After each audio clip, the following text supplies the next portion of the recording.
નમસ્કાર વિદ્યાર્થીઓ, હું શૈલેષ ઝોલા આપ સર્વનું વાયુના ગતિવાદના નેક્સ્ટ લેક્ચરમાં હાર્દિક સ્વાગત કરું છું. લાસ્ટ બે લેક્ચર્સમાં આપણે સરેરાશ મુક્તપદ અને રિલેક્સેશન ટાઈમ આના વિશે આપણે ડિટેલમાં ચર્ચા કરી અને લાસ્ટ લેક્ચરમાં આપણે દાખલા પણ એના ગણેલા છે. આ લેક્ચરમાં આપણે આ ચેપ્ટરનો અંતિમ ટોપિક સ્ટાર્ટ કરીએ, જેનું નામ છે મુક્તતાના અંશ એટલે કે ડિગ્રીઝ ઓફ ફ્રીડમ. ઘણો ઇમ્પોર્ટન્ટ ટોપિક છે અને એન્જિનિયરિંગમાં પણ બહુ ડિટેલમાં તમારે ભણવાનો છે. બરાબર છે, તમે એવી રિલેટેડ કોઈ ફિલ્ડ ચૂઝ કરશો તો આપણે ભણશું આજે મુક્તતાના અંશ, ડિગ્રીઝ ઓફ ફ્રીડમ. ફ્રીડમ એટલે સ્વતંત્રતા. મતલબ કે એકદમ બેઝિક ભાષામાં કહું તો માનો કે વાયુનો કોઈ અણુ છે, આ વાયુનો અણુ કેટલી ગતિ કરી શકે એ ગતિની સંખ્યાને સિમ્પલ કહેવાય મુક્તતાના અંશ.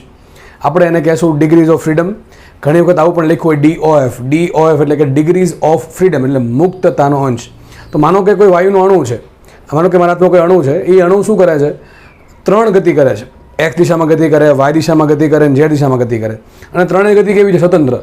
એક્સની ગતિ નથી વાયર લેવા દેવા અને વાયની ગતિ નથી ZR લેવા દેવા કે ઝેડની ગતિ નથી XR લેવા દેવા. ટૂંકમાં ત્રણ પ્રકારની, ધારો કે એક્ઝામ્પલ લઈએ આપણે કે વાયુનો જે અણુ છે એ ત્રણ પ્રકારની ગતિ કરે છે અને ત્રણેય ગતિઓને એકબીજાને કોઈ લેવા દેવા છે નહીં. તો આ ગતિઓ કેવી હશે? એકબીજાથી સ્વતંત્ર. તો સિમ્પલ મુક્તતાનો અંશ શું છે? મુક્તતાનો અંશ એક સંખ્યા છે. શું છે? સંખ્યા છે. કઈ સંખ્યા? સંખ્યા છે તો કઈ સંખ્યા? સંખ્યા એ કે વાયુનો કોઈ પણ અણુ છે, એ વાયુનો અણુ સ્વતંત્ર રીતે કેટલી ગતિઓ ધરાવી શકે. એક્સ ડાયરેક્શનમાં ગતિ ધરાવે, વાય ડાયરેક્શનમાં ધરાવે, ઝેડ ડાયરેક્શનમાં ધરાવે, બીજી કોઈ ગતિ ધરાવતું નથી. અને ત્રણેય ગતિઓ ધારો કે એક બેથી કેવી છે? સ્વતંત્ર છે. તો મુક્તતાના અંશ 3 આવશે. કેટલા આવશે? 3. માનો કે વાયુનો અણુ છે, અથવા માનો અણુની આપણે સિમ્પલ વાત કરીએ, બેઝિક, કે માનો કે તમે એક વસ્તુ બનાવી, એમાં જે પદાર્થ ગતિ કરે એ ખાલી આમ જ ગતિ કરી શકે, આમ જ ન આમ જઈ શકે, ન ઉપર જઈ શકે, ફિક્સ કરી નાખ્યું. તમે કંઈક એવી મિકેનિઝમ બનાવી છે, સપોઝ ખાલી એક્ઝામ્પલ માટે, કે ભાઈ એમાં જે વસ્તુ હશે એ માત્ર આમ જ ગતિ કરે, તો એને મુક્તતાનો અંશ એક જ હશે. બરાબર? બાકી કારણ કે બીજી કોઈ ગતિ પોસિબલ જ નથી. તો આ પ્રમાણે મુક્તતાના અંશ શું છે કે કોઈ પણ વસ્તુ સિમ્પલ, અત્યારે તો આપણે વાયુના ગતિના વાદને આધારે એટલે કે વાયુના અણુના જ મુક્તતાના અંશ વાત કરશું, પણ હું તમને બેઝિક વાત કરું છું કે મુક્તતાના અંશ કોને કહેવાય, ડિગ્રીઝ ઓફ ફ્રીડમ કોને કહેવાય. તો સિમ્પલ વસ્તુ કે આપેલ વસ્તુ જે પણની વાત કરતા હોઈએ એ વસ્તુ સ્વતંત્ર કેટલી ગતિઓ ધરાવે છે, જેટલી ગતિ ધરાવે, ધારો કે 5 ગતિ ધરાવતી હોય તો મુક્તતાના અંશ 5 હોય, ધારો કે 7 ગતિ ધરાવે તો 7 હશે. બરાબર? આ પ્રમાણે અલગ અલગ મુક્તતાના અંશ અલગ અલગ હોય. એ પ્રમાણે ડિપેન્ડ કરે કેટલાક રિસ્ટ્રિક્શન પ્રોવાઈડ કરેલા છે. ભાવ આપણે એટલા બધા રિસ્ટ્રિક્શન પ્રોવાઈડ કરી દીધા કે વસ્તુ છે ગતિ જ નથી કરી શકતું. ટૂંકમાં વસ્તુ ફિક્સ થઈ ગઈ. મતલબ કે કોઈ ફિક્સ વસ્તુ માટે મુક્તતાના અંશ કેટલા હોય? 0 હોય. એમાંથી આપણે રિસ્ટ્રિક્શન હટાવતા જઈએ. બરાબર? ધારો કે આપણે કીધું કે ચલો તું પહેલાં ફિક્સ હતો, હવે તને માત્ર X દિશામાં ગતિ કરવા દેવામાં આવે છે, તો પહેલાં મુક્તતાના અંશ 0 હતા, હવે થઈ ગયા 1.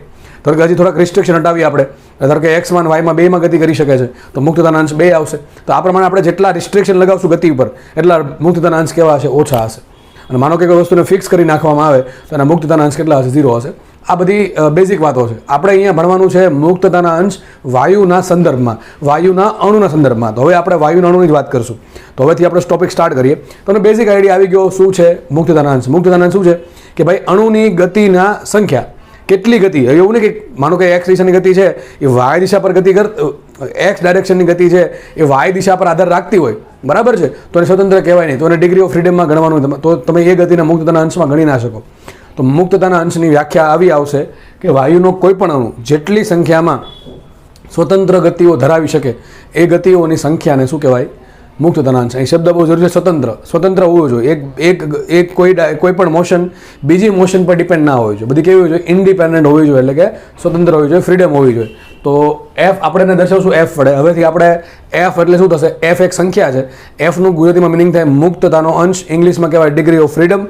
એનો સાદી ભાષામાં મતલબ એમ થાય કે વાયુનો અણુ અથવા સિમ્પલ બેઝિક વાત કરીએ તો કોઈ વસ્તુ કેટલી દિશામાં ગતિ ધરાવે છે, કેટલી દિશાની કેટલા પ્રકારની ગતિ ધરાવે છે, અલગ અલગ પ્રકારની, ધારો કે 5 ગતિ ધરાવતું હોય તો મુક્તતાના અંશ 5 આવશે. તો સિમ્પલ વ્યાખ્યા છે F બરાબર શું આવશે કે વાયુના અણુ જેટલી સ્વતંત્ર ગતિ ધરાવે તે ગતિની સંખ્યાને શું કહેવાય? અણુના મુક્તતાના અંશ કહેવાય. હવે આપણે વાયુની 3 પ્રકારની ગતિ જોવાની છે. તમને યાદ હોય તો યાદ કરો, એક થિયરી ભણાવી હતી આંતરિક ઉર્જાવાળી, બરાબર છે, રેખીય ગતિને અનુરૂપ આંતરિક ઉર્જા, એ જ વસ્તુ આમાં આવવાની છે. તો ત્યારે મેં તમને કીધું હતું કે આપણે જે આંતરિક ઉર્જા છે એ મોસ્ટલી ઘણી બધી વસ્તુ પર ડિપેન્ડ કરતી હોય. રેખીય ગતિ પર ડિપેન્ડ કરે, ચાક ગતિ પર ડિપેન્ડ કરે, કંપન એટલે કે વાઇબ્રેશન પર ડિપેન્ડ કરે, સ્થિતિ ઉર્જા પર ડિપેન્ડ કરે. પણ આપણે પોટેન્શિયલ એનર્જી નહીં ગણીએ અહીંયા, તો આપણી પાસે ત્રણ ગતિ રહી. એટલે કે 3 ગતિના કારણે ઉર્જા મળે આપણને. રેખીય ગતિના કારણે મળે, ચાક ગતિના કારણે મળે અને કંપન એટલે કે વાઇબ્રેશનના કારણે મળે છે. બરાબર છે. તો આપણે આજે જે મુક્તતાના અંશ ભણશું ને એ 3 ગતિને આધારિત ભણશું. રેખીય ગતિ માટે, ચાક ગતિ માટે અને પછી ભણશું કંપન એટલે કે વાઇબ્રેશન માટે. હવે ટોપિક આમ તો નાનો છે પણ હું તમને ડિટેલમાં થોડોક ભણાવીશ. બરાબર છે. બહુ ડિટેલમાં નહીં જઈએ કારણ કે કંઈ કામનું છે નહીં. જેટલું તમારા એક્ઝામને પર્સપેક્ટિવથી કામનું છે એટલું મને કહીશ. બાકી આપણે થોડીક સમય મર્યાદામાં શું કહેવાય પૂરું કરવું છે એટલે અમારે તમને વધારે જાણકારી નહીં આપી શકું. બરાબર. તો ચલો સ્ટાર્ટ કરીએ આપણે. તો આપણે છે ને મુક્તતાના અંશ ભણવાના છે. હવે મુક્તતાના અંશ ભણવાના છે. મુક્તતાના અંશ ડિપેન્ડ કરે અણુના પ્રકાર પર. અણુ કયો છે? એકલો અણુ છે, 2 અણુ ભેગા થઈને 2 પરમાણુ ભેગા થઈને અણુ બનાવે છે, 3 પરમાણુ ભેગા થઈને અણુ બનાવે છે, કે 4 પરમાણુ બનાવે છે, 5 પરમાણુ બનાવે, આપણને ખબર છે. કારણ કે અણુના પ્રકાર કેવા હોય? એક પરમાણુય હોય, બહુપરમાણુય હોય. એટલે એક પરમાણુય હોય, દ્વિપરમાણુય હોય, ત્રિપરમાણુય હોય. બરાબર છે. બહુપરમાણુય હોય. આવા અલગ અલગ પ્રકારના અણુ હોય. જેમ કે તમને એક એક્ઝામ્પલ આપો, હિલિયમ. તો હિલિયમ છે એ પોતે એકલો જ હોય. બરાબર છે. વાતાવરણમાં સ્વતંત્ર રીતે મળી શકે હિલિયમ. તો હિલિયમ કેવો કહેવાય? એક પરમાણુય કહેવાય. હાઇડ્રોજન કેવા કહેવાય? તો હાઇડ્રોજનમાં આવે H2 એટલે હાઇડ્રોજનના 2 પરમાણુ ભેગા થઈને એક અણુ બનાવે છે. તો હાઇડ્રોજનને કહેવાય દ્વિપરમાણુય. એ જ પ્રમાણે ઓક્સિજન. તો ઓક્સિજનમાં શું થશે? ઓક્સિજનમાં પણ 2 પરમાણુ ભેગા થઈને ઓક્સિજન બનાવતો હોય. એટલે કે ઓક્સિજન પણ શેમાં આવશે? દ્વિપરમાણુયમાં આવશે. એ પ્રમાણે નાઇટ્રોજન. તો નાઇટ્રોજન શેમાં આવશે? દ્વિપરમાણુય. પછી આવે ત્રિપરમાણુય. જેમ કે CO2. તો CO2માં 3 પરમાણુ છે. કાર્બનનો 1 પરમાણુ અને ઓક્સિજનના 2 પરમાણુ. તો CO2 શેમાં આવશે? ત્રિપરમાણુયમાં. આ પ્રમાણે અલગ અલગ તમે કોઈ પણ લઈ શકો છો. તો આ પ્રમાણે ઘણા બધા ભેગા અણુઓ ભેગા થઈને વસ્તુ બનતી હોય. જેમ કે પ્લાસ્ટિકમાં તો મોટી ચેન બનતી હોય છે. બરાબર. Chain reaction. તો ત્યાં શું કહેવાય? બહુપરમાણુય અણુઓ. તો આ પ્રમાણે આપણે એક પરમાણુય અણુ, બહુપરમાણુ અણુ. તમારા સિલેબસમાં ખાલી 2 જ છે, એક પરમાણુય અણુ અને બહુપરમાણુ અણુ. અને દાખલા પણ એના આધારિત જ પૂછાય છે જીમા અને નીટમાં બંનેમાં. એટલે આપણે ચર્ચા એ જ કરશું પણ તમને હું છતાં પણ સાઈડની માહિતી આપી દઈશ કે ભાઈ ત્રિપરમાણુય અણુ માટે અને બહુપરમાણુય અણુ માટે મુક્તતાના અંશ કેટલા હોય. એ જસ્ટ ખાલી માહિતી આપીશ, એની કોઈ સાબિતી નહીં આપો કારણ કે આપણે સમય નથી એટલા માટે. બાકી તમને સાબિત આપી દે. ચલો તો હવે આપણે સમજીએ કે એક પરમાણુય અણુ માટે મુક્તતાના અંશ કેટલા હોય. તો એક પરમાણુ અણુ બરાબર છે એને કહેવાય મોનો એટોમિક. શું કહેવાય? Mono atomic. બરાબર છે. મોનો એટલે એક. બરાબર છે. તો મોનો એટોમિક જે ગેસ છે એટલે મોનો એટોમિક ગેસના એક્ઝામ્પલ શું આવે? હાઇડ્રોજન હિલિયમ આવે, આર્ગોન આવે, ઝેનોન આવે. આ પ્રમાણે જે સિંગલ પરમાણુ છે, એક જ પરમાણુ છે, એવા બધા અણુને કહેવાય એક પરમાણુય અણુઓ અથવા વાયુઓ. બરાબર છે. તો ચલો એના મુક્તતાના અંશ ગણવાના છે. મુક્તતાના અંશ માટે આપણે 3 ગતિ વિચારશું: રેખીય ગતિ, ચાક ગતિ અને કંપન ગતિ. ચલો તો માનો કે એક જ પરમાણુ છે. માનો કે મારા હાથમાં હિલિયમનો એક પરમાણુ છે. શું છે? હિલિયમનો એક પરમાણુ છે. હવે આ હિલિયમનો પરમાણુ કેટલી ગતિ કરી શકે? તો એક કોમન સેન્સમાં. અને ગતિ કેવી હોવી જોઈએ? સ્વતંત્ર હોવી જોઈએ. એ સ્વતંત્ર ગતિની સંખ્યાને શું કહેવાય? મુક્તતાના અંશ. વિચારીએ આપણે હિલિયમનો એક અણુ છે. ધારો કે આ ડાયરેક્શન x છે, આ ડાયરેક્શન y છે અને આ ડાયરેક્શન z છે. હું તમે ધારી લેજો. બરાબર. તમે કોઈ પણ ધારી શકો છો રેન્ડમલી. તો ધારો કે આ x ડાયરેક્શન છે, આ y ડાયરેક્શન છે અને આ z ડાયરેક્શન છે. તમે આઈ થિંક તમે સપોઝ સમજી શકશો. તો માનો કે હિલિયમનો એક પરમાણુ છે. કઈ ગતિ કરી શકે? એ x ડાયરેક્શનમાં જઈ શકે. જો કે x ડાયરેક્શનમાં બધા 2 ભાગ પડે, ધન x ને ઋણ x. પણ આપણે સિમ્પલ ધન એક્સ ને અને ઋણ એક્સ ને સિમ્પલ આપણે એક્સ ડાયરેક્શન કહેશું. સિમ્પલ. તો ધારો કે એક્સ ડાયરેક્શનમાં ગતિ કરી શકે. હા, કરી શકે. વાય ડાયરેક્શનમાં ગતિ કરી શકે અને ઝેડ ડાયરેક્શનમાં ગતિ કરી શકે. તો હિલિયમનો કોઈ એક પરમાણુ એટલે સિમ્પલ આપણે સમજીએ એક પરમાણુય અણુ છે તો એની પાસે 3 દિશામાં રેખીય ગતિ થાય. કઈ દિશામાં ગતિ થાય? એક્સ ડાયરેક્શનમાં થાય, વાય ડાયરેક્શનમાં થાય અને ઝેડ ડાયરેક્શનમાં થાય. તો મને 3 પ્રકારની રેખીય ગતિ મળી. શું મળી? 3 પ્રકારની રેખીય ગતિ. એક્સ ડાયરેક્શનની રેખીય ગતિ, વાય ડાયરેક્શનની રેખીય ગતિ અને ઝેડ ડાયરેક્શનની રેખીય ગતિ. રેખીય ગતિની ઇંગ્લિશમાં શું કહેવાય? Linear motion. બરાબર. શું કહે? આપણે ચેપ્ટર નંબર 3 ચેપ્ટર નંબર 4 જે ગતિ ભણ્યા છીએ, સમતલમાં ગતિ કે સૂર્ય પથ પર ગતિ, આપણે લિનિયર મોશન ભણ્યા છીએ. ચાક ગતિ તમારામાંથી ઘણા લોકોએ જોઈ લીધું છે. તો ચાક ગતિ છે એ રોટેશનલ મોશન આવશે. બરાબર છે. ઓકે, ચલો તો અહીંયા આપણે એક પરમાણુ અણુમાં 3 ગતિ મળે, 3 પ્રકારની રેખીય ગતિ એક્સ વાય ઝેડમાં. તો ડિગ્રી ઓફ ફ્રીડમ 3 થયા. તો જો એક પરમાણુ અણુ છે એમાં 3 ગતિ વિચારીએ, રેખીય ગતિ, ચાક ગતિ અને કંપન ગતિ. એમાં રેખીય ગતિ વિચારે તો આપણે ખબર પડી કે 3 દિશામાં રેખીય ગતિ થાય છે એક્સ વાય ઝેડમાં. તો એક્સ ડાયરેક્શનમાં 1 ડિગ્રી ઓફ ફ્રીડમ મળશે, વાય ડાયરેક્શનમાં 1 મળશે અને ઝેડ ડાયરેક્શનમાં મળશે. તો કુલ 3 એફ થયા. 3 એફ ને લાગુ પડે છે રેખીય ગતિના 3 એફ થયા. માનો કે હિલિયમનો એક પરમાણુ છે. હવે એ ચાક ગતિ કેમ કરે? વિચારો, ચાક ગતિ ક્યારે થાય? કે માનો કે કોઈ વસ્તુ છે, સપોઝ સમજો એક અણુ અહીંયા છે ને એક અણુ અહીંયા છે. તો આ બંને વચ્ચે કંઈક જોડાણ છે કે નહીં? બંને વચ્ચે કંઈક બંધ બનેલો હોય. તમે કેમિસ્ટ્રી ભણતા હશો. તો આ બંધ છે એ કોઈ એક્સિસની આસપાસ ફરતા હોય. ટૂંકમાં બંને એક સાથે કોઈ વસ્તુની આસપાસ ફરતા હોય ત્યારે ચાક ગતિ બને. તો આ તો એક સિંગલ છે. સિંગલ કોની આજુબાજુ ચાક ગતિ કરવાનું? તો ચાક ગતિ કેટલા હોય? 0 હોય. ટૂંકમાં ચાક ગતિ થતી નથી અને કંપન પણ 0 લેવાનું છે. બરાબર. ટૂંકમાં તમારે આટલું યાદ રાખવાનું છે કે એક પરમાણુ અણુ માટે રેખીય ગતિના મુક્તતાના અંશ કેટલા? હું સિમ્પલ અને ડિગ્રી ઓફ ફ્રીડમ બોલીશ. તો રેખીય ગતિના ડિગ્રી ઓફ ફ્રીડમ 3 આવશે. કઈ રીતે? એક્સ ડાયરેક્શનમાં રેખીય ગતિ, વાય ડાયરેક્શનમાં રેખીય ગતિ અને ઝેડ ડાયરેક્શનમાં રેખીય ગતિ. તો એફ કેટલા? 3 આવશે. ચલો, એક પરમાણુ અણુ માટે ચાક ગતિના એફ કેટલા? 0. કંપનના એફ કેટલા? 0. ચાક ગતિના એફ અને કંપનના એફ કેટલા આવશે? 0 આવશે. તો વિચારો આપણે ત્રણેય ગતિની ચર્ચા કરી નાખી. એક પરમાણુ અણુ છે તો રેખીય ગતિમાં કુલ 3 એફ આવશે, ચાક ગતિમાં 0 એફ આવશે અને વાઇબ્રેશનના પણ 0 એફ આવશે. જો કે વાઇબ્રેશન થતું હોય છે તો આપણે એક પરમાણુ અણુ માટે અવગણીશું, બરાબર છે. અને સિમ્પલ પછી અહીં વાયુની વાત થાય છે. વિચારો ઘન પદાર્થોમાં છે ને વાઇબ્રેશન ડોમિનન્ટ હોય. ડોમિનન્ટ એટલે શું થાય ઇંગ્લિશ ગુજરાતીનું? વધારે મહત્વનું હોય, ટૂંકમાં એમાં વધારે ભાગ ભજવે, બરાબર છે. કોણ? વાઇબ્રેશન. તમને ખબર છે, માનો કે આ પેન છે એ ઘન પદાર્થની બનેલી છે, તેમાં બધા અણુ છે એ ઘણા નજીક ગોઠવાયેલા છે. આપણે તમને ખબર હશે આટલી કોમન સેન્સ કે આપણે આ છેડાને ગરમ કરીએ તો આ છેડો ઓટોમેટિક ગરમ થાય. આવું કેમ થાય? કંડક્શનના કારણે. ઘણા લોકોએ ઉષ્મા પ્રસરણ જોયું છે, ખબર છે વોટ ઇઝ કંડક્શન. જેને ન જોયું જોવાનું સ્ટાર્ટ કરી દે તો આ છેડાને ગરમ કરીએ એટલે આ છેડો ગરમ થશે. એનું કારણ શું? એક માનો કે આ છેડાને અણુને જે ગરમી મળશે એ બીજાને આપે, બીજો ત્રીજાને આપે. આમાં ભાગ ભજવે વાઇબ્રેશન. એક અણુ વાઇબ્રેટ થાય, જેમ જેમ તાપમાન તેમ વાઇબ્રેશન વધારે થાય. વાઇબ્રેશનના કારણે ઉષ્મીય ઉર્જા આપે. પછી વાઇબ્રેશનના કારણે શું થાય? બધા અણુ નજીક છે ઘન પદાર્થમાં, એટલે એક અણુ પોતાની ઉર્જા બીજાને આપે, બીજો ત્રીજાને આપે. આ પ્રમાણે કરતા છે બીજો છેડો ગરમ થઈ જશે. તો જો વાયુ છે, વિચારો વાયુમાં કંપન થવાના ચાન્સ બહુ ઓછા છે. કારણ શું? વાયુમાં કંપન થવાના ચાન્સ કેમ બહુ ઓછા છે? એમાં પાછો સિંગલ એક જ છે એટલે 0 જ ગણી નાખવાના. કેમ? અરે વાયુના અણુ રેન્ડમ મોશન કરતા હોય, એકબીજાનો કોઈ કનેક્શન હોય નહીં, અથડામણ જરૂર અનુભવે, બરાબર છે. એમાં શું હોય? મોમેન્ટમ ટ્રાન્સફર હોય. શું હોય? મોમેન્ટમ ટ્રાન્સફર હોય. જ્યારે ઘન પદાર્થમાં ડોમિનન્ટ શું હોય? વાઇબ્રેશન હોય. તો મોસ્ટલી આપણે વાયુ પદાર્થમાં કંપન વાઇબ્રેશન કેટલા આવશે? 0 આવશે. એક પરમાણુ હશે તો 100 વાતની એક વાત કે કોમન સેન્સ કે એક પરમાણુ અણુના ડિગ્રી ઓફ ફ્રીડમ કેટલા હોય? 3 હોય. 3 + 0 + 0 કેટલા થાય? 3 થાય. જો મેં કોષ્ટક બનાવ્યું છે કે એક પરમાણુ અણુ માટે રેખીય ગતિના એફ કેટલા હોય? 3.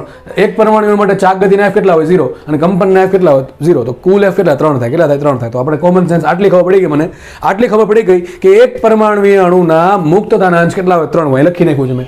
એક પરમાણુ અણુ એના મુક્તતાના અંશ કેટલા? 3. કઈ રીતે 3? રેખીય ગતિના 3, ચાક ગતિના 0, કંપનના 0. કુલ કેટલા? 3. બરાબર. આ મગજમાં રાખજો. આટલી વસ્તુ મગજમાં રાખવાની. અહીંયા જે લખ્યું છે ને આટલું મગજમાં રાખવાનું છે. આ બાકીની બધી વસ્તુ મેં તમને સમજાવવાનો પ્રયત્ન કર્યો છે. દાખલા ગણવામાં આટલું કામ લાગશે, બસ. સમજ પડે કે ન પડે? તો બસ મેં આપણે પહેલાં બધું દરેકનું સમજતા જઈએ અને પછી મેં ઇન શોર્ટ તમારા માટે લખી નાખ્યું છે. અને એક કામ કરશું, આમાં બોર્ડમાં ઘણી બધી વસ્તુ લખેલી છે, કદાચ તમને ક્વોલિટી તમે કદાચ મેન્ટેન ન કરી તો દેખાય નહીં સારું. તો એક કામ કરીશ કે આનો એક વ્યવસ્થિત ફોટો પાડીને છે ને કોમેન્ટ સેક્શનમાં મૂકી દઈશ, જેથી તમે આખો બોર્ડમાં જેટલી બી વસ્તુ લખી છે એ તમે સારી રીતે વાંચી શકો, બરાબર. ચલો આપણે આગળ વધીએ. તો એક વસ્તુ આપણે ખબર પડે કે એક પરમાણુ વાયુ માટે મુક્તતાના અંશ 3 હોય, રેખીય ગતિના 3, ચાક ગતિના 0, કંપનના 0 અને કુલ થશે 3. ચલો નેક્સ્ટ વાત કરીએ દ્વિપરમાણુની. જો આપણા સિલેબસમાં મોસ્ટલી બે જ છે, એક પરમાણુ અને દ્વિપરમાણુ. ચલો હવે દ્વિપરમાણુને જોઈએ. દ્વિપરમાણુ અણુ કોને કહેવાય? તો એક અણુ છે એ બીજા દ્વિપરમાણુય, ઓકે. તો એક પરમાણુ છે બીજા પરમાણુ સાથે શું કે કનેક્શનમાં હશે, ટૂંકમાં બંને વચ્ચે કંઈક બંધ હશે, બરાબર છે. અને કેમિસ્ટ્રી તમે ભણતા હશો કેટલો એંગલે બંધ હોય, કયા પ્રકારનો બંધ છે, સહસંયોજક બંધ છે કે આણવીય ધાત્વીય બંધ છે, બરાબર છે, મેટાલિક બોન્ડ છે, કયો બોન્ડ છે, ઓકે. તો એ આપણે ચર્ચાનો વિષય નથી. આપણે સમજવાનું કે દ્વિપરમાણુય કોને કહેવાય, બસ એટલું જ. તો જેમાં બે પરમાણુઓ ભેગા થઈને એક અણુ બનાવતા હોય અને દ્વિપરમાણુય અણુ કહેવાય. ડાયએટોમિક. શું કહેવાય ઇંગ્લિશમાં? એને ડાયએટોમિક ગેસ, બરાબર. એક્ઝામ્પલ ખબર છે? Hydrogen, oxygen, nitrogen. એક્ઝામ્પલ બહુ જરૂરી છે. જો કે તમને કેમિસ્ટ્રીમાં આટલું તો બેઝિક આવે છે કે ભાઈ તમે ઓળખી શકો કે કેવો પ્રકારનો વાયુ છે. તો ઓક્સિજન છે, હાઇડ્રોજન છે, નાઇટ્રોજન છે, બધા કેવા આવશે? દ્વિપરમાણુય અણુ બધા કેવા છે? કાર્બન મોનોક્સાઇડ પણ તમે દ્વિપરમાણુ ગણી શકો, CO, ઓકે. તો હવે જુઓ, દ્વિપરમાણુય અણુમાં રેખીય ગતિના કુલ 3 મુક્તતાના અંશ હોય. હવે દ્વિપરમાણુ અણુ સમજવા માટે છે ને આપણે આ પેનનો યુઝ કરશું, માર્કર પેનનો. માનો કે આ બંધ છે. શું છે? બંધ છે. તમારે એવું સમજવાનું છે અહીં એક ગોળો છે ને એક અહીંયા બીજો ગોળો છે. માનો કે ઓક્સિજનનો ગોળો, બીજો ઓક્સિજનનો બીજો ગોળો. આ ઓક્સિજનનો એક પરમાણુ, આ ઓક્સિજનનો બીજો પરમાણુ, બે ભેગા થઈને શું બનાવે છે? O2 બનાવે છે. તમારે સમજવાનું છે, બરાબર. આખી ટૂંકમાં તમારે આ પેન બતાવું સમજી જવાનું. આ ઓક્સિજનનો એક પરમાણુ છે, ઓક્સિજનનો બીજો પરમાણુ અહીંયા છે. ચલો, તો આ ઓક્સિજનના પરમાણુઓ બે પરમાણુ ભેગા થઈને શું બનાવશે? દ્વિપરમાણુય અણુ એટલે O2 બનાવશે. તો O2ની કયા પ્રકારની ગતિ પોસિબલ છે? તો સિમ્પલ સમજીએ. આખું ગતિ એક હારે થવી જોઈએ, એવું નહીં કે એક આગળ રહી ગયો બીજો પાછળ રહી ગયો. બંધ તૂટવો ના જોઈએ, બંધ એમ જ રહેવો જોઈએ. તો આમ ગતિ થઈ શકે? આ એક પોસિબલ આવું થાય. ટૂંકમાં એક્સ ડાયરેક્શનમાં ગતિ થાય, આ થાય. પછી આ પ્રમાણે આખી ગતિ વાય ડાયરેક્શનમાં થાય, આ થઈ શકે. અને આ પ્રમાણે ઝેડ ડાયરેક્શનમાં ગતિ થઈ શકે. તો રેખીય ગતિના મુક્તતાના અંશ કેટલા આવશે? 3 આવશે. જુઓ, તો દ્વિપરમાણુય અણુ એમાં 3 દિશામાં રેખીય ગતિ પોસિબલ છે. જેમ આમાં પોસિબલ હતી 3 દિશામાં, આમાં એકલો અણુ તો આમાં બે ભેગા છે એટલે.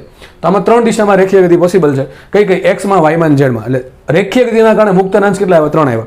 ચલો વાત કરીએ ચાક ગતિની. તો જુઓ, આમાં ચાક ગતિ પોસિબલ છે. કારણ શું? વચ્ચે વચ્ચે દાંડી છે, તમે એમ સમજો દાંડી એટલે કે બંધ છે, બરાબર, વચ્ચે બોન્ડિંગ છે, બે પરમાણુ વચ્ચે કંઈક બોન્ડિંગ છે. તો બોન્ડના કારણે થશે એવું કે માનો કે આ વસ્તુ છે કે આમ ચાક ગતિ કરે, વિચારો ચાક ગતિને શું થાય, ફરવું, કોઈ એક્સિસની આસપાસ ફરવું, બરાબર છે. હવે એક્સિસ ફિક્સ હોઈ શકે ને એક્સિસ ગતિ પણ કરતી હોઈ શકે.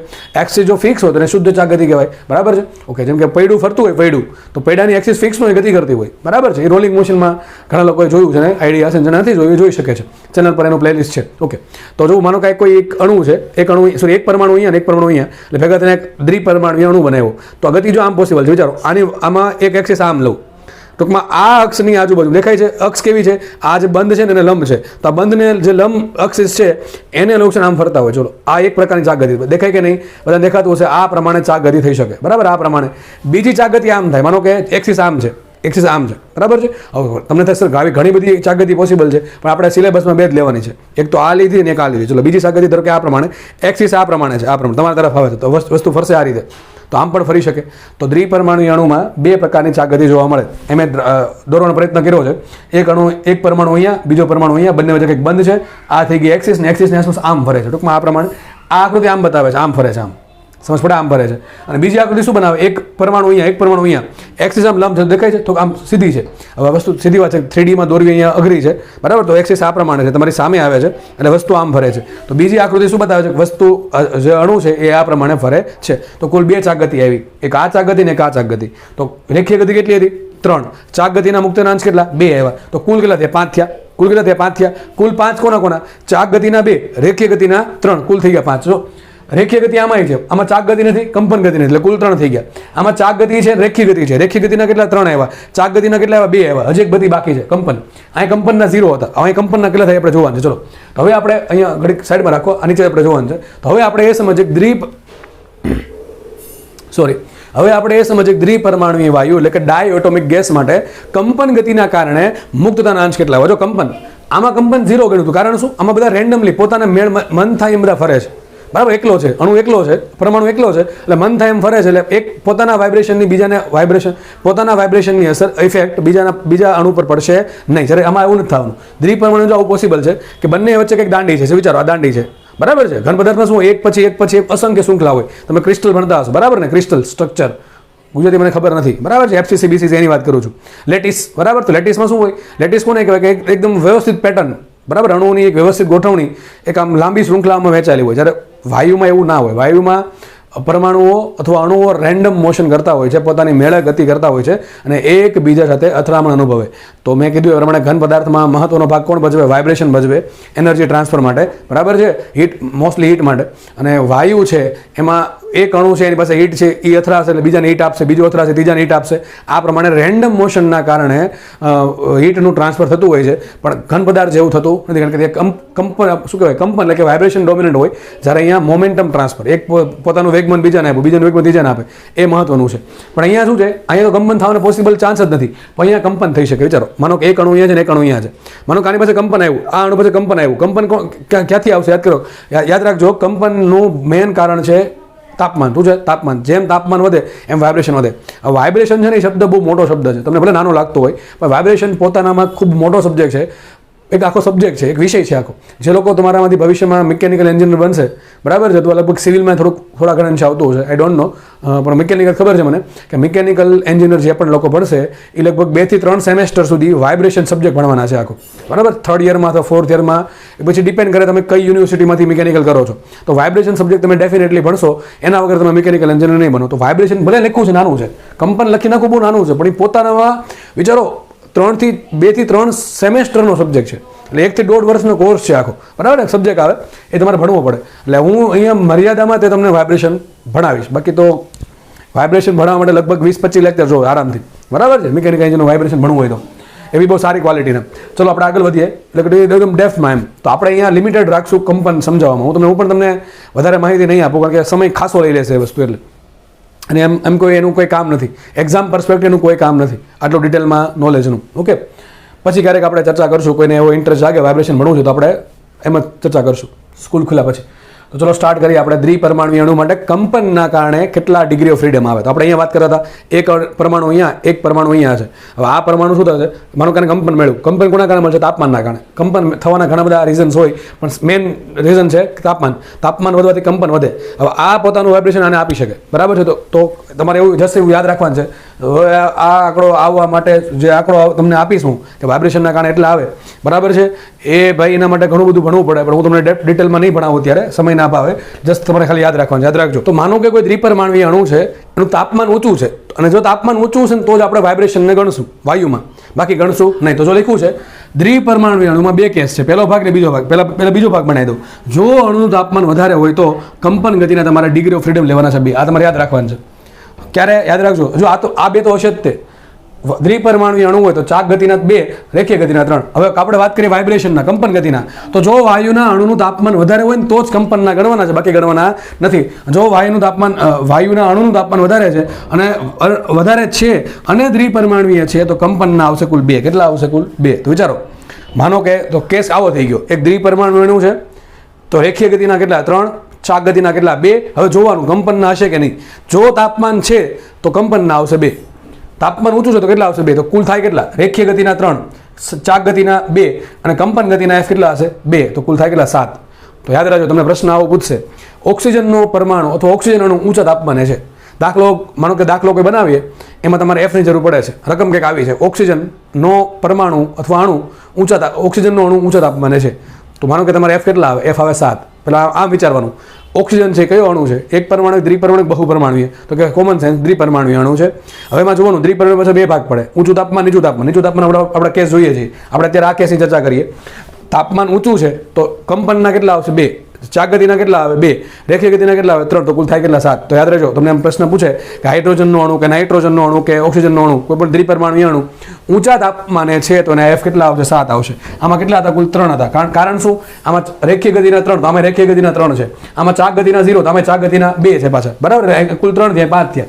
હવે આમાં કંપનના તો 0 જ છે. આમાં કંપનના હોઈ શકે અને ના પણ હોઈ શકે. ક્યારે હોઈ શકે? જો તાપમાન ઊંચું હશે તો કંપનના ડિગ્રી ઓફ ફ્રીડમ એટલે મુક્તતાના અંશ F કેટલા હશે? 2 હશે અને કુલ થશે 7.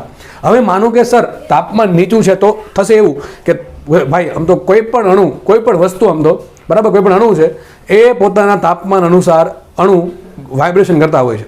પણ આમાં શું થાય? વાઇબ્રેશનની અસર નાની મોટી હોઈ શકે.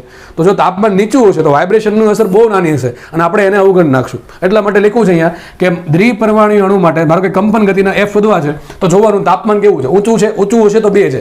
માનો કે તાપમાન કેવું છે? નીચું છે. તાપમાન કેવું છે? નીચું. ટૂંકમાં તાપમાન ઓરડાનું તાપમાન, ઓરડાના તાપમાને આપણે કંપન ગણશું નહીં. તાપમાન વધારે હશે, રકમમાં તમે શબ્દ લખવો છે કે તાપમાન નીચું છે અથવા ઊંચું છે. તમને રકમમાં ચોખ્ખું લખે કે આ પરમાણુ O2 અણુ છે અને તાપમાન ઊંચું છે તો જ તમારે આને ગણવાના, બાકી નહીં ગણવાના. સમજ પડે કે ન પડે? માનો કે તાપમાન નીચું છે, અથવા એક શબ્દ છે, માનો કે અણુ રિજિડ રોટેટર. રિજિડ એટલે શું થાય? એકદમ સખ્તાઈથી સખત વસ્તુ એટલે રિજિડ કહેવાય. Rigid rotator. શું શબ્દ છે? Rigid rotator. આવા શબ્દ રકમમાં હશે. તમને એમ કહેશે O2 નો અણુ રિજિડ રોટેટર છે, આવો શબ્દ આપી દો. હવે રિજિડ રોટેટરનો મતલબ શું થાય? રોટેટર તો છે એટલે કે ફરે તો છે, એટલે ચાક ગતિ તો કરી શકે છે, પણ રિજિડ છે એટલે કંપન કરતો નથી. આનો મિનિંગ આવો થાય. રિજિડ રોટેટરનો મતલબ શું થાય? રોટેટર, રોટેશન, રોટેશન પરથી આવ્યો રોટેટર. રોટેટર એટલે કે જે રોટેશન કરે છે, ટૂંકમાં આ ચાક ગતિ કરશે. આ જે અણુ છે રિજિડ રોટેટર અણુ, એ રિજિડ રોટેટર અણુ ચાક ગતિ કરશે, પણ પોતે કેવો છે? પોતાના સ્થાન પર કેવો છે? રિજિડ છે. ટૂંકમાં જે બંધ છે ને, બંધ, એ બંધમાં ચિપકાયેલો છે. રિજિડ છે, કેવો છે? એકદમ સખત બંધ છે. હવે સખત બંધના કારણે પેલી જે વાઇબ્રેશનની અસર થશે નહીં, પણ આવું ક્યાં થતું હોય? નીચે તાપમાન થતું હોય છે. ક્યાં થતું હોય છે? નીચે તાપમાન થતું હોય છે. એટલે વાયુનું અણુ તાપમાન નીચું હોય કે એ રિજિડ રોટેટર હોય, એટલે કે શું થશે? એ ચાક ગતિ કરશે પણ કંપન કરશે નહીં. તો એના કંપનના ડિગ્રી ઓફ ફ્રીડમ 0 લેવાના. અહીં કેટલા લેતા? 2. તો મતલબ 2 કેસ પડી ગયા. દ્વિપરમાણુ અણુમાં 2 કેસ આવશે. દ્વિપરમાણુ અણુમાં 2 કેસ આવે. 2 કેસ કયા કયા? ઊંચું તાપમાન છે કે નીચું તાપમાન છે, અથવા રિજિડ રોટેટર છે કે ઊંચું તાપમાન છે. જો નીચું તાપમાન હશે, અથવા તો શબ્દ કંઈક આવો હશે રકમમાં, રિજિડ રોટેટર છે, તો એના કંપન એટલે કે વાઇબ્રેશનના ડિગ્રી ઓફ ફ્રીડમ ગણવાના કેટલા? 0. અને જો ઊંચું તાપમાન છે તો વાઇબ્રેશનના ડિગ્રી ઓફ ફ્રીડમ ગણવાના કેટલા? 2 ગણવાના. તો માનો કે હવે આપણે કુલ ગણી નાખીએ. તો માનો કે એક દ્વિપરમાણુય અણુ છે, તાપમાન નીચું છે. હવે દ્વિપરમાણુય અણુ આવ્યો એટલે પાકું રેખીય ગતિના 3 આવશે, ચાક ગતિના 2 આવશે. કંપનના આવશે કે નહીં? કોણ કહેશે મને? તાપમાન કહેશે. જો તાપમાન નીચું હોય અથવા અણુ કેવો હોય? રિજિડ રોટેટર હોય, તો એના કંપનના આવશે કેટલા 0. તો વિચારો આમાં કેટલા, આ કેસમાં કેટલા આવે કુલ, તો રેખીય ગતિના 3, ચાક ગતિના 2, કંપનના કેટલા 0, તો કુલ કેટલા 5. તો એ લખ્યું છે દ્વિપરમાણુય અણુ. આ 5 ક્યારે આવશે યાદ રાખજો. દ્વિપરમાણુય અણુ હોવું જોઈએ, એનું તાપમાન નીચું હોવું જોઈએ, અથવા તે પોતે કેવો હોવો જોઈએ, રિજિડ રોટેટર હોવો જોઈએ. તમને એક પ્રશ્ન પૂછે કે ઓક્સિજનનો અણુ ઓરડાના તાપમાને છે. ઓરડાના તાપમાન એટલે કેટલું આપણે નોર્મલી જે ફીલ કરીએ 20 ડિગ્રી, 27 ડિગ્રી, 30 ડિગ્રી એ બધું, તો એ તાપમાન નીચું કહેવાય. તો ત્યાં આપણે લેવા પડે એફ કેટલા લેવા પડે 5. તમને આવો શબ્દ આપ્યો કે ઓક્સિજનનો અણુ ઊંચા તાપમાન છે, તો ત્યાં આપણે એફ કેટલા લેશું 7 લેશું, ભૂલ પડે નહીં. ટૂંકમાં 100 વાતની એક વાત, તાપમાન હશે તો કંપનના 2 આવશે, તાપમાન નહીં હોય તો કંપનના આવશે કેટલા 0. બાકી તાપમાન હોય કે ન હોય આ 2 તો હંમેશા આવશે. રેખીય ગતિના 3, ચાક ગતિના 2. તો યાદ રાખજો જો આમાં શું હતું, એક પરમાણુ અણુમાં ફિક્સ થઈ ગયા એફ કેટલા કુલ 3, રેખીય ગતિના 3, ચાક ગતિના 0, કંપનના 0, કુલ થાય 3. દ્વિપરમાણુ અણુમાં કોઈ પણ તાપમાન નીચું હોય કે ઊંચું હોય, રેખીય ગતિના 3, ચાક ગતિના 2 એટલે 5 તો થઈ જ ગયા. હવે જો તાપમાન ઊંચું છે તો કંપનના 2 આવશે, તો કુલ થશે 7. અને જો તાપમાન નીચું હશે અથવા અણુ રિજિડ રોટેટર હશે તો એના રેખીય ગતિના 3, ચાક ગતિના 2, કુલ 5 થઈ ગયા, અને કંપનના 0, તો કુલ આવશે 5. બરાબર કે નહીં? ઓકે, ચલો. તો આઈ થિંક તમને એટલે ખબર પડી ગઈ. જો આ જ બે મહત્વના છે.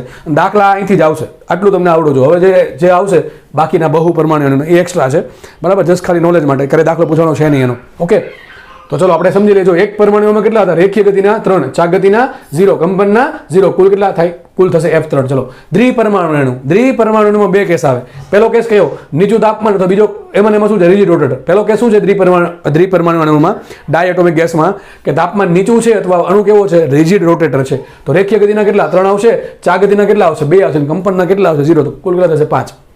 દ્વિપરમાણુ અણુમાં બીજો કેસ, જો એનું તાપમાન કેવું છે, ઊંચું, કેવું તાપમાન છે ઊંચું, તો ઊંચા તાપમાને રેખીય ગતિના કેટલા 3, ચાક ગતિના કેટલા F આવશે 2, અને કંપનના કેટલા આવશે 2, તો કુલ થાય કેટલા 3 ને 2, 5 ને 2, 7, તો કુલ આવશે F7. હવે આપણે ભણીએ સર અણુ એક પરમાણુય ના હોય, દ્વિપરમાણુય બહુ પરમાણુય હોય. તો બહુ પરમાણુય કોને કહેવાય, દ્વિપરમાણુય કરતાં જેટલા બી વધારે અણુ હોય, ટૂંકમાં જે અણુમાં 2 કરતાં વધારે પરમાણુઓ ચીપકેલા હોય એને કહેવાય બહુ પરમાણુ. જેમ કે CO2માં ઓક્સિજનના 2 પરમાણુઓ છે, અને કાર્બનનો એક પરમાણુ છે, એટલે કુલ 3 પરમાણુ થયા. એને કેવો કહેવાય, ત્રિપરમાણુય કહી શકો, તો તમે એને બહુ પરમાણુય કહી શકો. બરાબર છે. હવે આ સાબિતી નહીં આપતો આની, સિમ્પલ સમજી લો કે આ ક્યારેક કામ લાગશે. જો કે પૂછવાનું છે નહીં, પણ મગજમાં રાખજો. મગજમાં આટલું ફરજિયાત રાખવાનું છે કે એક પરમાણુમાં F3 આવે, દ્વિપરમાણુમાં F5 આવે ને 7 આવે. મગજમાં રાખી લેજો કે ત્રિપરમાણુય અણુ માટે F આવે 6. કેટલા આવશે 6? 6 કઈ રીતે આવશે, તો એ યાદ રાખજો. એમાં રેખીય ગતિના 3 હોય, ચાક ગતિના 3 હોય, કંપનના 0 હોય. દ્વિપરમાણુય અણુ માનો કે નીચા તાપમાને, આગળ લાગુ પડે નીચા તાપમાને, ત્રિપરમાણુય અણુ નીચા તાપમાને છે તો એના રેખીય ગતિના 3 આવશે, ચાક ગતિના 3 આવશે, અને કંપનના 0. જો કે આ ખાલી યાદ રાખવાની જરૂર છે, ક્યારે પૂછાશે નહીં. ક્યારેક ભાગ્યે કોઈ તમે મટીરિયલ સોલ્વ કરતા હો કોઈ, બરાબર છે, અને મટીરિયલમાં કંઈક આપ્યું હોય તો ઠીક છે, બાકીનો દાખલો ક્યાંય જીનિટમાં આવવાનો છે નહીં. છતાં પણ તમારે યાદ રાખી લેવું F બરાબર 6 આવશે. દાખલો પૂછાશે નહીં એનો, છતાં પણ તમારે યાદ રાખો. કદાચ બાય ચાન્સ પૂછી નાખે તો તમારા માર્ક ન જાય. તમારે ખાલી આ વેલ્યુનું જ કામ છે, તમને છેલ્લે ખબર પડી જશે કેમ વેલ્યુનું કામ છે. ટૂંકમાં તમારે દરેક માટે શું યાદ રાખવાનું છે, F ની કિંમત. તો યાદ રાખજો, બાય ચાન્સ દાખલો આવે, બાય ચાન્સ કહું છું. બાકી 99.99 કેસમાં દાખલા આના જ આવશે, એક પરમાણુયના અને દ્વિપરમાણુયના 2 કેસના. બરાબર છે. ક્યારેક વળી ભાગ્ય પૂછાણો હોય તો, અથવા ભવિષ્યમાં પૂછાશે તો સિમ્પલ ખાલી આટલું યાદ હશે તો ચાલશે. તો ત્રિપરમાણુય અણુ માટે F કેટલા હોય, 6 હોય. ચલો હવે આપણે ભણીએ બહુ પરમાણુય. એક પરમાણુય, દ્વિપરમાણુય, હવે ભણીએ બહુ પરમાણુય. તો કે ત્રિપરમાણુય છે એ બહુ પરમાણુયમાં જ આવે. તો યાદ રાખજો, હું સાબિત નથી કરતો, જસ્ટ ખાલી મગજમાં રાખજો આટલું કે બહુ પરમાણુય અણુ, બહુ પરમાણુ તમે કોઈ પણ લઈ શકો કે જેમાં 3 અથવા એનાથી વધારે અણુ હોય. ટૂંકમાં 2 કરતાં વધારે, અણુની પરમાણુ, જે અણુમાં 2 કરતાં વધારે એટલે કે 3 અથવા 3 થી વધારે પરમાણુઓ જોડાયેલા હોય એને શું કહેવાય, બહુ પરમાણુય કહેવાય. ચલો તો આપણે બહુ પરમાણુય માટે યાદ રાખજો, રેખીય ગતિના કેટલા હોય, 3 હોય, ચાક ગતિના કેટલા હોય, 3 હોય, અને કંપનના ધારો કે છે F'. હવે કંપન મેં તમને કીધું એક બહુ આમ કોમ્પ્લેક્સ ખ્યાલ છે, ડાયરેક્ટલી એમ ખબર ન પડે કે ચલો આ ગોખી નાખ્યું 2 બરાબર, એ ગોખવા માટે ચાલે. બાકી તમારે સમજવું હોય તો ઘણું બધું ડિટેલમાં જોવું પડે. મેં તમને કીધું વાઇબ્રેશન એક બહુ ડિટેલમાં સબ્જેક્ટ છે.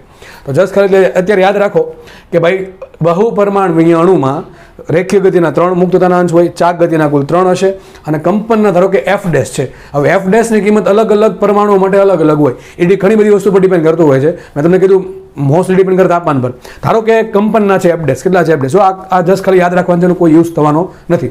તો કુલ કેટલા આવશે, તો વિચારો બહુ પરમાણુય અણુ છે, રેખીય ગતિના કેટલા 3, ચાક ગતિના કુલ કેટલા 3, અને ધારો કે કંપનના છે F'. અલગ અલગ હોય, 0 હોઈ શકે, 1 હોઈ શકે, 2 હોઈ શકે, અલગ અલગ વેલ્યુ હોઈ શકે છે.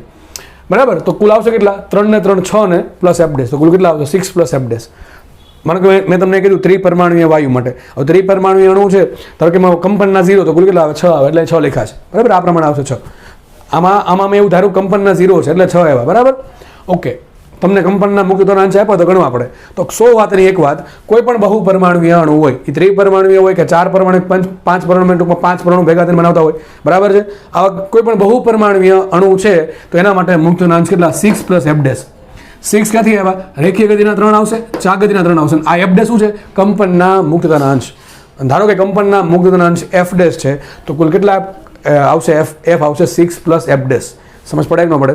જસ્ટ આ બે યાદ રાખવાનું છે. તો એ લખ્યું છે બહુ પરમાણુય અણુ અથવા વાયુ માટે રેખીય ગતિના 3 હોય, ચા ગતિના 3 હોય અને કંપન ધારો કે f' છે તો કુલ કેટલા આવશે? f બરાબર આવશે 6 + f'. જસ્ટ મગજમાં રાખવાનું છે. હવે વાત કરીએ, આ થિયરી પૂરી થઈ ગઈ, મુક્તતાના અંશની થિયરી થાય છે પૂરી. હવે આપણે સેકન્ડ પાર્ટ ડિસ્કસ કરીએ. સેકન્ડ પાર્ટ એવો છે કે ચલો મુક્તતાના અંશ તો છે, મતલબ મુક્તતાના અંશનો મતલબ શું થાય? મને કે કોઈ વાયુ પાસે 3 મુક્તતાના અંશ છે, કોઈ અણુના મુક્તતાના અંશ 3 છે. મતલબ શું થયો? મતલબ એમ થયો કે વાયુ 3 દિશામાં ગતિ કરી શકે. 3 દિશામાં નહીં, 3 અલગ અલગ પ્રકારની ગતિ ધરાવતો. ધારો કે બેઝિકલી એક જો અણુ કોઈ પણ હોય, એક પરમાણુય હોય, દ્વિપરમાણુય હોય, ત્રિપરમાણુય હોય, બહુ પરમાણુય હોય, એમાં હંમેશા રેખીય ગતિના 3 મુક્તતાના અંશ આવવાના જ છે. આવે ને આવે જ તે. મતલબ એમ થયો કે કોઈ પણ અણુ પાસે ઓછામાં ઓછા મુક્તતાના અંશ કેટલા હોય? 3 હોય. જો એક પરમાણુ હોય તો 3 તો છે, દ્વિપરમાણુ હોય તો રેખીય ગતિના 3 છે, અને બહુ પરમાણુ હોય તો રેખીય ગતિના 3 તો છે. મતલબ કે કોઈ પણ વાયુ એક પરમાણુ એક બહુ પરમાણુ હોય, હંમેશા એની પાસે રેખીય ગતિના મુક્તતાના અંશ તો હશે ને હશે જ તે. કેટલા હશે? 3. મતલબ કે 3 ગતિ તો ધરાવવાનો જ છે. 3 ગતિ કે x ડાયરેક્શનમાં, y ડાયરેક્શનમાં, z ડાયરેક્શનમાં. હવેની થિયરી સમજવા માટે બેઝિક સમજો. બેઝિક આવું છે કે વાયુના અણુ પાસે મુક્તતાના અંશ તો હશે, અલગ અલગ સંખ્યામાં હોય. હવે મુક્તતાના અંશનો મતલબ શું થાય? મુક્તતાના અંશનો મતલબ એમ થાય કે વાયુ એ ગતિ ધરાવતો, ધારો કે 3 મુક્તતાના અંશ છે તો વાયુ 3 પ્રકારની ગતિ ધરાવતો હશે. હવે ગતિ કરતો હોય તો કંઈક તો ઉર્જા હોય.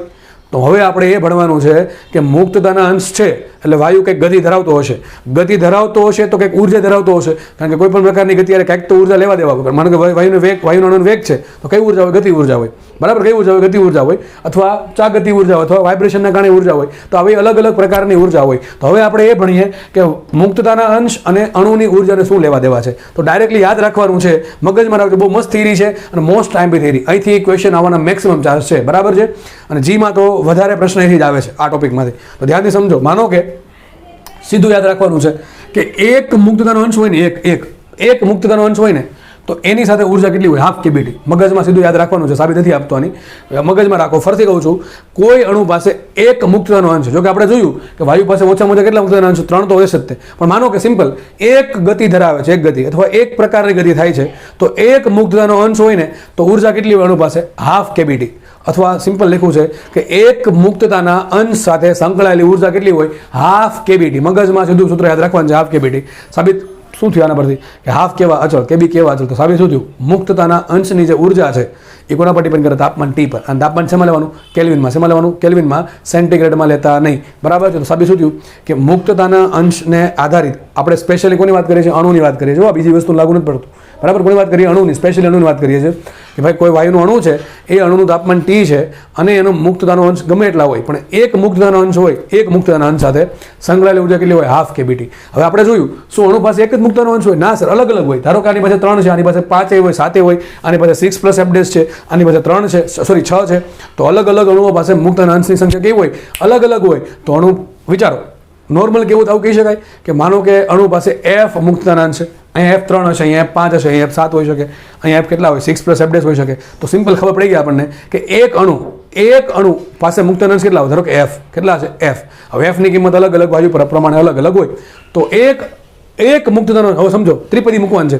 એક મુક્તતાનો અંશ હોય તો ઉર્જા કેટલી? હાફ કેબીટી. માનો કે એક અણુ લઈએ, આખા વાયુમાંથી એક અણુ પકડીએ અને એનો એક મુક્તતાનો અંશ પકડીએ તો ઉર્જા આવશે હાફ કેબીટી. ફરીથી કહું છું, આખો વાયુ છે, એમાંથી કોઈ એક અણુ પકડો, આ વાયુના અણુ પાસે ઘણા બધા મુક્તતાના અંશ છે, એમાંથી એક મુક્તતાનો અંશ પકડશો તો ઉર્જા કેટલી આવશે? હાફ કેબીટી. તો સિમ્પલ એક અણુ પાસે ધારો કે f મુક્તતાના અંશ કેટલા છે? f. આખા અણુ પાસે f કેપિટલ F અથવા સ્મોલ f મુક્તતાના અંશ છે તો ઉર્જા કેટલી આવશે? તો સિમ્પલ ત્રિપદી મૂકવાનું છે કે એક મુક્તતાનો અંશ હોય તો ઉર્જા કેટલી હોય? હાફ કેબીટી. તો f મુક્તતાના અંશ પાસે કેટલી ઉર્જા હોય? તો લખ્યું છે અહીંયા, f મુક્તતાના અંશ પાસે કેટલી ઉર્જા હશે? f/2 કેબીટી. કેટલી હશે? f/2 કેબીટી. હવે મુક્તતાના અંશ હોય કોની પાસે? અણુ પાસે. તો આટલી કોની ઉર્જા થઈ? અણુની ઉર્જા થઈ. ફરીથી કહું છું, આખો વાયુ છે, એમાંથી કોઈ એક અણુ પકડો, આ અણુ પાસે ઘણા બધા મુક્તતાના અંશ છે, એમાંથી કોઈ એક મુક્તતાનો અંશ પકડશો તો ઉર્જા આવશે હાફ કેબીટી. બધા મુક્તતાના અંશ કેટલા? f, તો ઉર્જા કેટલી આવશે? Half કેબીટી, sorry f/2 કેબીટી. કેટલી? f/2 કેબીટી. હવે સિમ્પલ લખવું છે, f મુક્તતાના અંશ પાસે એટલે કે f ડિગ્રીઝ ઓફ ફ્રીડમ સાથે સંકળાયેલી ઉર્જા કેટલી આવશે? f/2 કેબીટી. આ f હોય કોની પાસે? અણુ પાસે. તો લખ્યું છે અહીંયા f મુક્તતાના અંશ ધરાવતા એક અણુની ઉર્જા કેટલી આવશે? f/2 કેબીટી. બરાબર કે નહીં? આ જ ઉર્જા કોની થાય? અણુની. જો એક મુક્તતાના અંશ માટે f/2 કેબીટી, એક મુક્તતાના અંશ માટે ઉર્જા આવશે 1/2 કેબીટી. એવા f મુક્તતાના અંશ માટે ઉર્જા આવશે f/2 કેબીટી. એ ધરાવતું કોણ હોય? અણુ ધરાવતું. મતલબ આપણને ખબર પડી ગઈ, એક અણુની ઉર્જા કેટલી હોય? f/2 કેબીટી. મગજમાં રાખજો. તો આના પરથી સાબિત એવું થાય છે કે જેટલું f મોટું એટલું અણુ પાસે ઉર્જા મોટી. તો વધારે ઉર્જા કોની પાસે હોય? બહુ પરમાણુય અણુઓ પાસે વધારે ઉર્જા હોય. કારણ શું? એના મુક્તતાના અંશ મોટા હોય એટલે. તો એક અણુની મને ઉર્જા મળી ગઈ. મારે જોઈએ છે આખા વાયુની ઉર્જા. તો મેં શું કર્યું? જો મારે આખા વાયુની ઉર્જા જોઈએ છે તો આપણે પહેલા અણુ પસંદ કર્યો. અણુમાં આપણે શું પસંદ કર્યું? એનું એક મુક્તતાનો અંશ. તો પહેલા ઉર્જા આવી એક મુક્તતાનો અંશ પાસે હાફ કેબીટી. એવા f અણુ ધારો કે એવા કોઈ અણુ પાસે f મુક્તતાના અંશ છે તો ઉર્જા આવશે f/2 કેબીટી. તો એક અણુની ઉર્જા કેટલી મળી? f/2 કેબીટી. હવે મારે જોઈએ છે આખા વાયુની ઉર્જા. મને એક અણુની ઉર્જા ખબર હોય તો આખા વાયુની ઉર્જા આરામથી મળે. કઈ રીતે? કે એક અણુની ઉર્જા કેટલી? f/2 કેબીટી. ધારો કે વાયુમાં આવા કેપિટલ n અણુઓ છે. કેટલા છે? કેપિટલ n અણુ છે. તો આખા વાયુની ઉર્જા અથવા આવા n અણુની ઉર્જા શું આવશે? તો લખ્યું છે, વાયુમાં જો આવા n અણુઓ હોય તો આવા n અણુઓની ઉર્જા અથવા વાયુની કુલ ઉર્જા, જેને કહેવાય વાયુની આંતરિક ઉર્જા. યાદ કરો, મેં તમને કીધું હતું આંતરિક ઉર્જા વખતે કે આંતરિક ઉર્જામાં 3 વસ્તુ આવે: રેખીય ગતિની ઉર્જા, ચાક ગતિની ઉર્જા અને કંપન ગતિની ઉર્જા. આપણે યાદ રાખશું, સ્થિતિ ઉર્જા નહીં ગણીએ. તો રેખીય ગતિની ઉર્જાના મુક્તતાના અંશ આવી ગયા, ચાક ગતિના મુક્તતાના અંશ આવી ગયા અને કંપનના પણ મુક્તતાના અંશ આવી ગયા જો વાયુનો અણુ ધરાવતો હશે તો આ બધી ભેગી થઈને શું બનાવશે? વાયુની આંતરિક ઉર્જા. શું બનાવે? વાયુની આંતરિક ઉર્જા. શબ્દ આવા છે. વાયુની કુલ ઉર્જા કહી શકો, વાયુની આંતરિક ઉર્જા કહી શકો અને વાયુની ઉષ્મીય ઉર્જા પણ કહી શકો. ઉષ્મીય ઉર્જા કેમ? કારણ કે આ આપણને દેખાય છે એક જ વસ્તુ આવે છે, તાપમાન. તો તાપમાન પર ડિપેન્ડ કરે એટલે આને ઉષ્મીય ઉર્જા પણ કહેવાય. તો સિમ્પલ, વાયુના એક અણુ પાસે કેટલી ઉર્જા હોય? f/2 કેબીટી. તો આવા વાયુના n અણુ ભેગા થઈને કેટલી ઉર્જા આપશે? તો એક અણુ ભેગો થાય f/2 કેબીટી, બીજો ભેગો થાય પોતાની f/2 કેબીટી આપે, ત્રીજો ભેગો થાય એટલે શું થાય? પોતાની f/2 કેબીટી આપે. આવા n અણુ ભેગા થઈને કેટલી ઉર્જા આપશે આપણને? n ગુણ્યા 1 ની કેટલી ઉર્જા? f/2 કેબીટી. અને આપણે સંજ્ઞા છે E ઇન્ટરનલ. શું નામ આપ્યું આને? E internal. બરાબર છે? થોડુંક સર્કલ મોટું થઈ ગયું છે, આપણે એને ચેન્જ કરી દઈએ. બરાબર છે કે તમને દેખાય વ્યવસ્થિત? અને સંજ્ઞા છે E ઇન્ટરનલ. શું છે? E ઇન્ટરનલ મતલબ કે ઇન્ટરનલ એનર્જી. આંતરિક ઉર્જાને ઇંગ્લિશમાં કહેવાય ઇન્ટરનલ એનર્જી.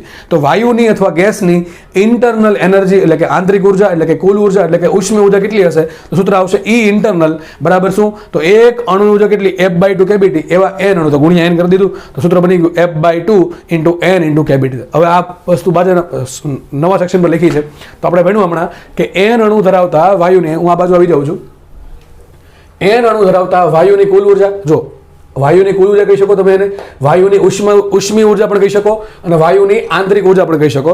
તો કેટલી આવશે? સૂત્ર હમણાં આપણે જોયું કે E ઇન્ટરનલ બરાબર શું આવશે? f/2 n કેબીટી. સૂત્ર શું આવશે? f/2 n કેબીટી. તમારે યાદ રાખવાનું છે, બાકી આનથી એક ઈઝી સૂત્ર હમણાં આવે છે. એક કામ કરીએ, આ કેબિન શું કહેવાય? કેબિને કહેવાય r/na. બરાબર? તો કેબી બરાબર શું મૂક્યું મેં? r/na. શું મૂક્યું? r/na. તો મૂકી દીધું. E ઇન્ટરનલ બરાબર f/2 રેખા એમને, આ કેપિટલ n રેખા એમને અને કેબી બરાબર શું મૂક્યું? r/na. તો શું આવશે અહીંયા? f/2 × n × kb બરાબર r/n × t. હવે આપણે ભણ્યા છીએ n/n લખ્યું છે, n/n ને મ્યુ કહેવાય. કદાચ દેખાતું ન હોય તો બોલું છું, n ભાગ્યા n ને કહેવાય મ્યુ. સૂત્ર શું બની ગયું? E ઇન્ટરનલ બરાબર f/2 મ્યુ RT. એકદમ સૂત્ર ઈઝી, બહુ મહત્વનું સૂત્ર, ઘણું IMP સૂત્ર. હજી કહું છું, સૂત્ર શું આવશે? વાયુની આંતરિક ઉર્જા કેટલી હોય? કોઈ પણ વાયુ હોય, કોઈ પણ વાયુની આંતરિક ઉર્જા કેટલી હશે? f/2 mu RT. તો E ઇન્ટરનલ 3 વસ્તુ પર ડિપેન્ડ કરે. એક તો f પર ડિપેન્ડ કરે, એક મ્યુ પર ડિપેન્ડ કરે અને એક t પર ડિપેન્ડ કરે. હવે માનો કે કોઈ અણુ છે, હવે અણુ ફિક્સ થઈ ગયો. માનો કે ઓક્સિજનનો અણુ છે તો f કેટલા હોય? 5 વધો 7 હોય. તો f તો ફિક્સ થઈ ગયા. ધારો કે મ્યુ પણ ફિક્સ કરી નાખે તો સાબિત શું થયું? કે આંતરિક ઉર્જા ડિપેન્ડ કોના પર કરે? તાપમાન પર. યાદ રાખજો, ઓક્સિજનનો કોઈ અણુ છે, એનો જથ્થો ફિક્સ કરી નાખ્યો. બરાબર છે? જથ્થો ફિક્સ કરી નાખ્યો એટલે શું થાય? મ્યુ ફિક્સ કરી નાખ્યા. ઓક્સિજન માટે f તો ફિક્સ જ હોય. કેટલા? ઓક્સિજન આવ્યો એટલે f કાં તો 5 હોય કાં તો 7 હોય. ઓક્સિજન દ્વિપરમાણુય છે એટલે ઊંચું તાપમાન છે તો એફ હશે 7 અને નીચું હશે તો 5 હશે. તો ટૂંકમાં એફ એ ફિક્સ થઈ ગયા, મ્યુ ફિક્સ થઈ ગયો. તો સાબિત શું થયું? સાબિત એવું થયું કે આંતરિક ઉર્જા કોના પર ડિપેન્ડ કરે? તાપમાન પર. કોના પર ડિપેન્ડ કરે? તાપમાન પર. એટલે શું છે? બહુ જ મહત્વની વાત છે. અને આ સવાલ સ્ટેટમેન્ટ સ્વરૂપે, વિધાન સ્વરૂપે કેટલી બધી વખત, કેટલી બધી એક્ઝામોમાં પૂછાઈ ગયો છે. જીમાં, નીટમાં, આની પહેલાની એક્ઝામ એમ્સ હતી કે એપીએમટી હતી, એમાં આવો સવાલ આવતો કે સાબિત શું કર્યું આપણે કે ઇન્ટરનલ એનર્જી શું આવશે? F/2 mu RT. હવે 3 વસ્તુ પર ડિપેન્ડ કરે, એફ પર, મ્યુ પર અને ટી પર. હવે માનો કે અણુ ફિક્સ થઈ જાય કે ઓક્સિજનનો છે, હાઇડ્રોજનનો છે, હિલિયમનો છે, આર્ગોનનો છે કે કાર્બન ડાયોક્સાઇડનો છે, એટલે કેવા થઈ જશે? એફ તો થઈ જશે ફિક્સ. અને ટાઈપના આધારે એક પરમાણુ છે, દ્વિપરમાણુ છે, બહુપરમાણુ છે, એટલે એફ થઈ ગયા ફિક્સ. વધુ શું? મ્યુ ને ટી. જેટલો જથ્થો વધારે એટલી આંતરિક ઉર્જા વધારે, જેટલું તાપમાન વધારે એટલે આંતરિક ઉર્જા વધારે. ધારો કે જથ્થો ફિક્સ કરી નાખે. શું કરી નાખે? જથ્થો ફિક્સ કરી નાખે. ટૂંકમાં સવાલ આવો હોય કે વાયુના આપેલ જથ્થા માટે, આપેલ જથ્થો એટલે કે ફિક્સ જથ્થો એટલો જ લેવાનો છે. ટૂંકમાં જો વાયુનો આપેલ જથ્થો ફિક્સ કરી નાખીએ, એટલે કે વાયુના આપેલ જથ્થા માટે મ્યુ કેવા હોય? અચળ. તો આંતરિક ઉર્જા કોના પર ડિપેન્ડ કરશે? માત્ર ને માત્ર તાપમાન પર. તાપમાન કેવું લેવાનું? નિરપેક્ષ તાપમાન લેવાનું, કેલ્વિન વાળું.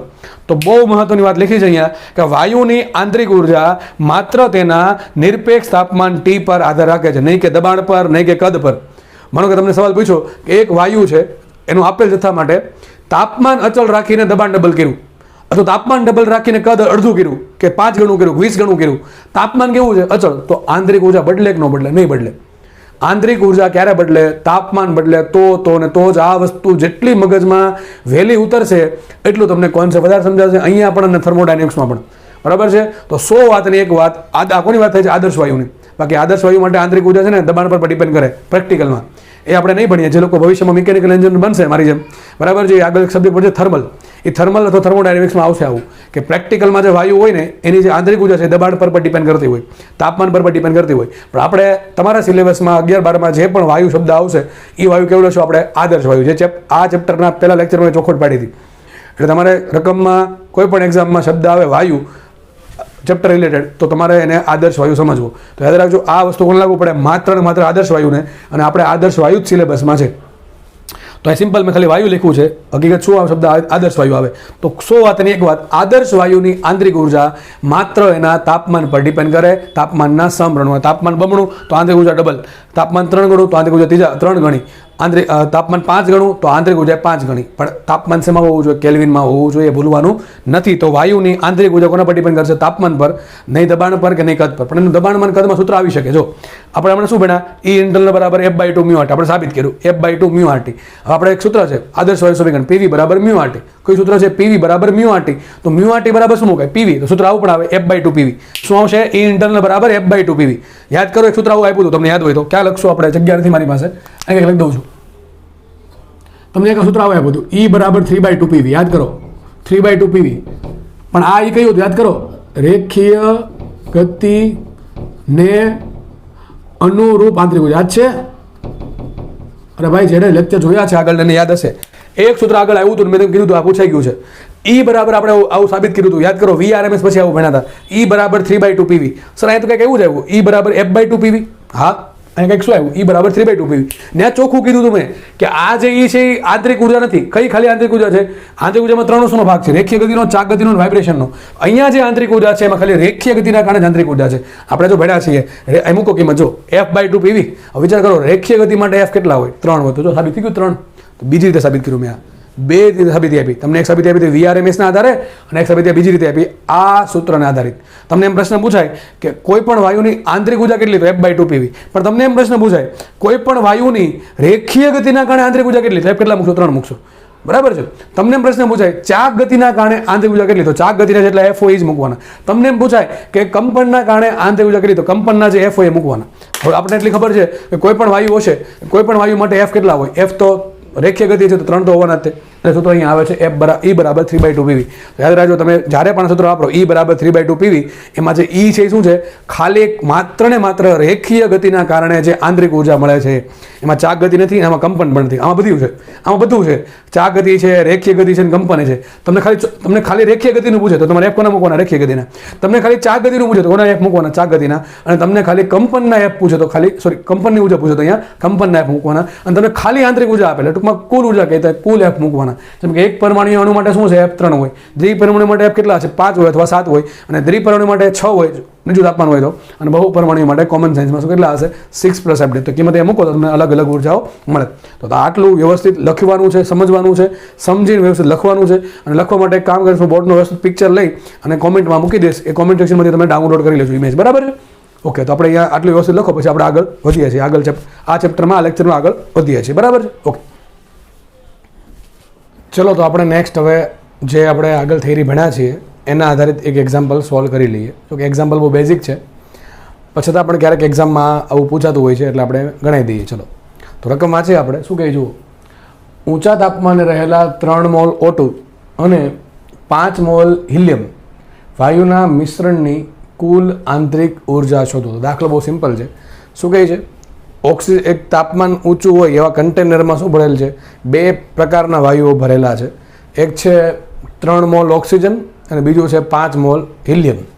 તો બંને વાયુનું જે મિશ્રણ બનશે, બરાબર છે, તો એ મિશ્રણ જે બનશે એ જે અંતિમ વાયુ જે હશે, ટૂંકમાં બેના મિશ્રણથી જે આપણને સેમ્પલ મળ્યું, બરાબર, એ સેમ્પલની કુલ આંતરિક ઉર્જા કેટલી છે એ આપણે શોધવાની છે. ક્વેશ્ચન એવો છે.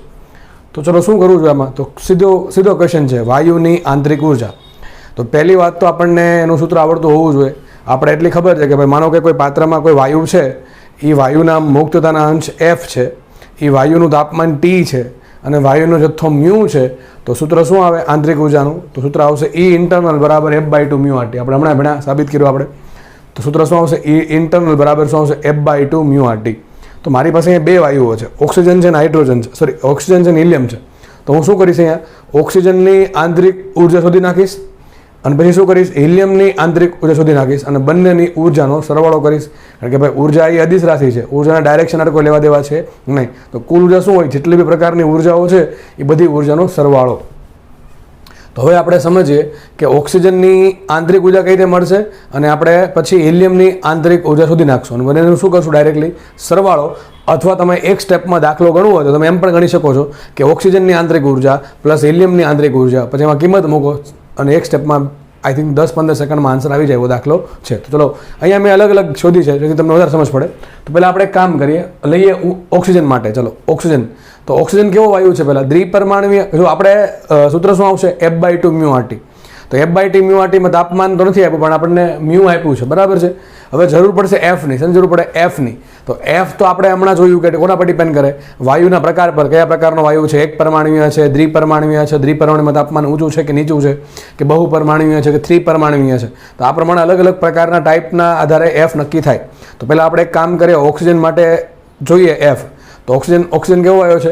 દ્વિપરમાણુય. કેવો વાયુ છે? દ્વિપરમાણુય. આપણને ખબર છે કે દ્વિપરમાણુય વાયુના કેસમાં 2 પોસિબિલિટી આવે Fની, કાં તો F5 હોય ને કાં તો F7 હોય. F=5 ક્યારે હોય?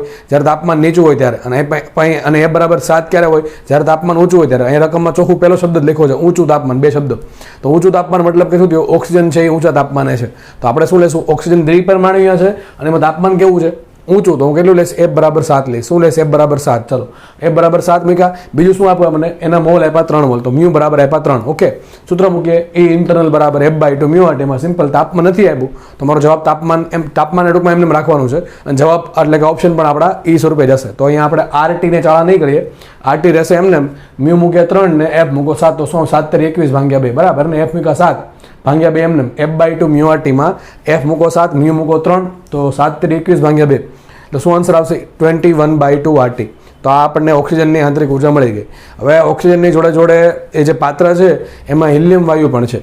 તો આપણે હિલિયમ વાયુની પણ આંતરિક ઉર્જા શોધવી પડશે. તો ચલો હિલિયમની આંતરિક ઉર્જા કઈ રીતે મળશે? તો પહેલાં નક્કી કરવું પડશે સૂત્ર શું આવશે? F/2 μRT. એમાં મને μ તો આપ્યા, ચલો 5 મોલ. કેટલા આપ્યા છે? હિલિયમ માટે મોલ આપ્યા 5. તો μ બરાબર 5 મૂક્યા આપણે.